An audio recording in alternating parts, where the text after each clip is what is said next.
Could you tell us a little bit about what we'll be doing tonight? This is the Cornell Cooperative Extension Master Gardener wreath making class. It's the biggest fundraiser for the Master Gardener program at the local Cornell Cooperative Extension office in Orleans County. Thanks for being here. Of course. It was so fun to be able to make a wreath out of forged material. You're doing a great job on your bundle. I want her to make my embellished bundles. That's right. I'm going to throw a tantrum. No. Right here. No. For most of our group that went, this was the first time that we had ever made anything like this. I'm going to prepare a more seasonal piece on the insert for that beautiful oval frame that came to me from my friend Cheryl. JR cut additional inserts for me so that I could change out this frame seasonally. After base coating with white, I am going to decoupage the oval with this ROYCYCLED paper, ephemera collage. In order to make it fit that oval, I had to do a little bit of trimming, and I really didn't want butterflies on this winter piece, so I just trimmed away, cut out sections, and then repositioned them to fill that entire oval space.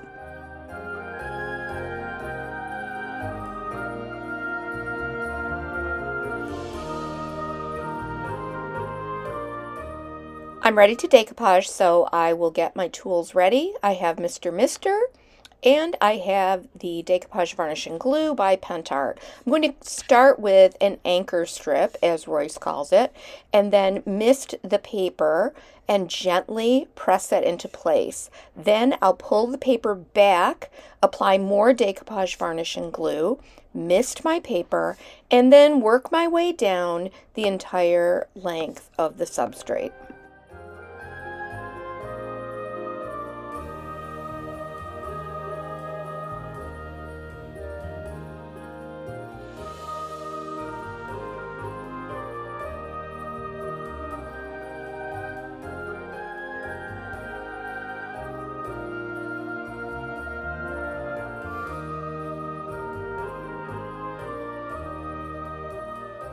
When I finish laying out my pieces, I'm going to apply another gentle coat of that Decoupage Varnish and Glue over the entire surface. And I'll allow all of those layers to dry together. For my next project, I'm using a bottle brush wreath, some tiny felt balls, some bottle brush trees. The little buildings are by SNIPART. We do have some of these in stock at lnjgoods.com. I'll link everything that I used here, including the bottle brush trees, in the description box below. After assembling the little buildings, I mixed up some of my favorite gold paint, which is the PENTART Pigment Fix and Antique Gold Pigment. Mix approximately 3 parts pigment fix to 1 part pigment powder, and then mix it until the pigment powder is dissolved completely. Then go ahead and paint the details on your little buildings. It's time to get our glue guns ready, and go ahead and apply those little felt balls and your completed building and the bottle brush trees onto that wreath. I found the little golden trees at a dollar store, and the little miniature white trees came from our shop.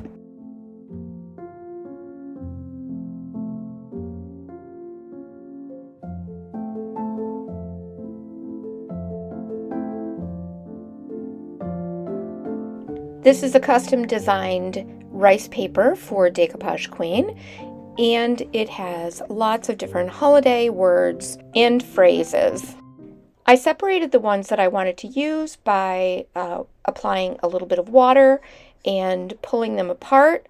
I'm going to be decoupaging them onto a little strip of muslin. Coat the muslin strip with the decoupage medium, and then apply the little rice paper strip, and then decoupage over the top of that and allow it to dry completely. When the little word banner is completely dried, I am cutting them apart, notching the ends,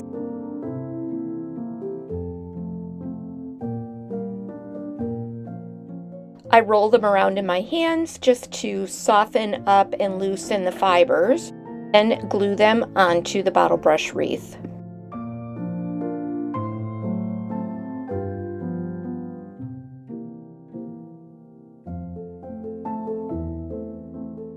As a final step, I've applied decoupage medium over parts of the wreath and then dusted some mica flakes and rock candy overall to give them a sparkly finish.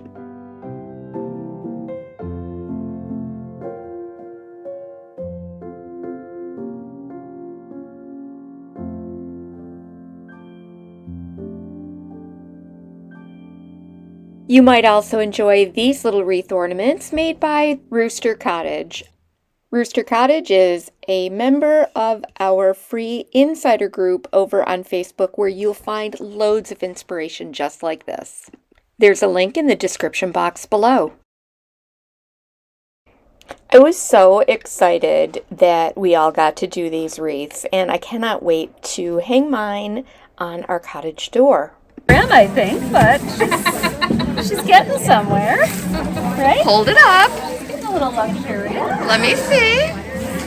It's beautiful. This next project is without a doubt one of my favorite ones that I have done this season. I've taken a wood block and I have glued on some Tim Holtz backdrops to cover the top and the sides. Then I've taken some of my own personal stock of antique German tinsel garland and I've edged the entire base with this tinsel garland.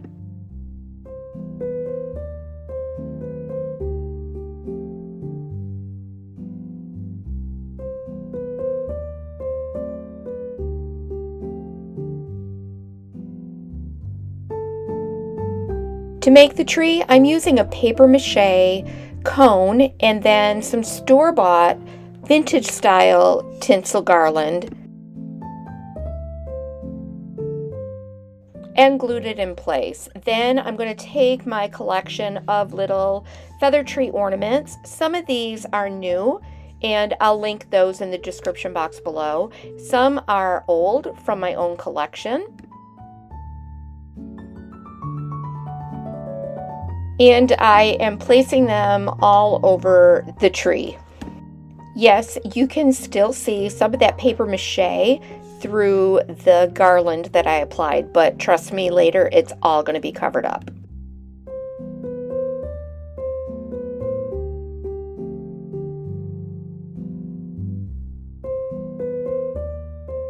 I'd love to know what you think of mixing this neutral decor with a bit of retro and old world style.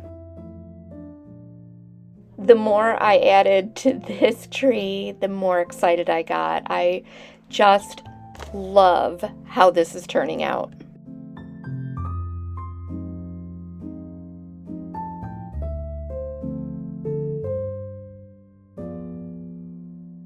To fill in, I just took some little random bits of tinsel pipe cleaners and I glued those in place.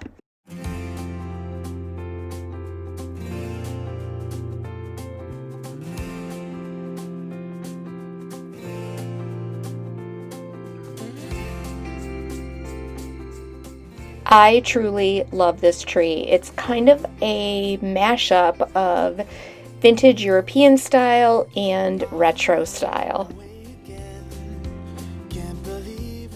And it fits beautifully with our cottage decor.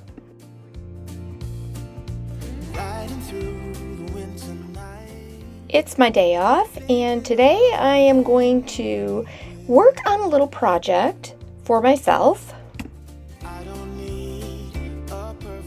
I'm really excited because I'm also going to get out my Santa mug collection.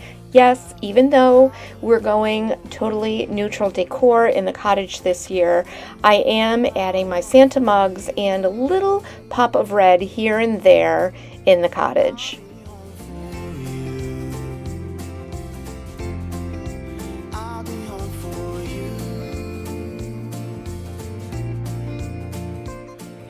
I'm doing a little kit to make spun cotton candy canes from Full Moon Wears, and I will link her channel in the description box below. This was a free video tutorial, and I bought the kit so that I could make my own spun cotton candy canes.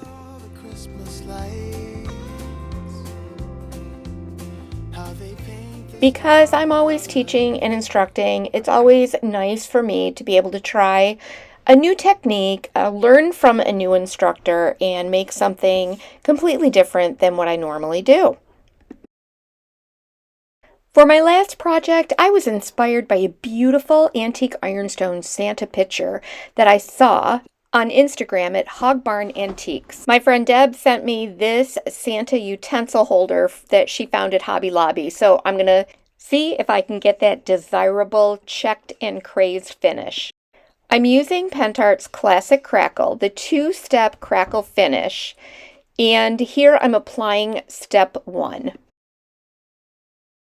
Use a clean dry brush and then let this coat dry completely. Component 2 is ready to be applied once component 1 has completely dried. The second component is a clear liquid medium, which you'll also want to apply with a clean dry brush. You want to avoid picking up and dragging that medium as it dries.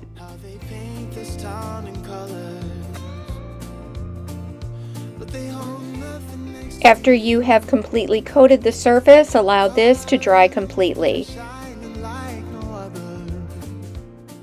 As the medium dries, you'll see that it has started to crackle, and now we're going to make those crackles show up even more by applying some Debi's DIY dark wax. I'm really rubbing it into the surface and into those cracks, then wiping away the excess with a soft cloth. While I like this effect, I decided that I was going to go one step further to get that antique ironstone look. After the wax had dried for a few days, I decided to paint over it with Debi's DIY White Swan. I added 2 coats of White Swan paint. Yes, I painted right over that wax. And I allowed that to dry completely for a couple of days. Then, after it was completely dry, I added Debi's DIY Big Top. The Big Top is going to seal that chalk paint. And what I was noticing was that some of the cracks were still evident even after I had applied the chalk paint and the Big Top finish. There were still cracks, and all of that crackle was showing. I used my thumb to kind of scrape away a little bit because the Big Top had kind of soaked down through all of those layers. This kind of gives that effect of that chipped off finish that we often see on those painted Santa mugs. Then I allowed this layer to dry completely. The last step was to apply Fusion furniture wax in espresso. I wanted a lighter brown color, and so I chose the espresso, and I applied that with a brush, really working it into all of that texture. Then, of course, I remove the excess with a soft cloth. The completed utensil holder has been curing for several days now, and I really haven't had any issues with the paint coming off. Of course, if you check the description box below, you'll find that I have tagged all of the products that I've used here today in these DIY projects. As we're adding a few finishing touches to the cottage for our Christmas decor, we do remember to enjoy the season, enjoy the outside and the seasonal colors that seem to be popping all around us. Seeing the red twig dogwoods and the rose hips affirms that, yes, indeed, I need to bring a little bit of red into neutral decor. It adds that little bit of a festive touch. The cottage is nearly decorated, and of course we will take lots of time, even after the holidays, to enjoy all of the things that we have collected over the years and the things that we have made by hand. It's been especially fun for me this year to decorate not only with our vintage finds, but also with all of the things that I've made by hand. We sure do appreciate you hanging out with us here at L&J Goods. We know your time is valuable, but while you're here, would you mind taking just a moment to subscribe and leave us a comment and let us know which is your favorite project this week? And also don't forget to hit that notification bell so that you'll see our cottage tour video coming up in a few days. And we certainly don't want you to miss that.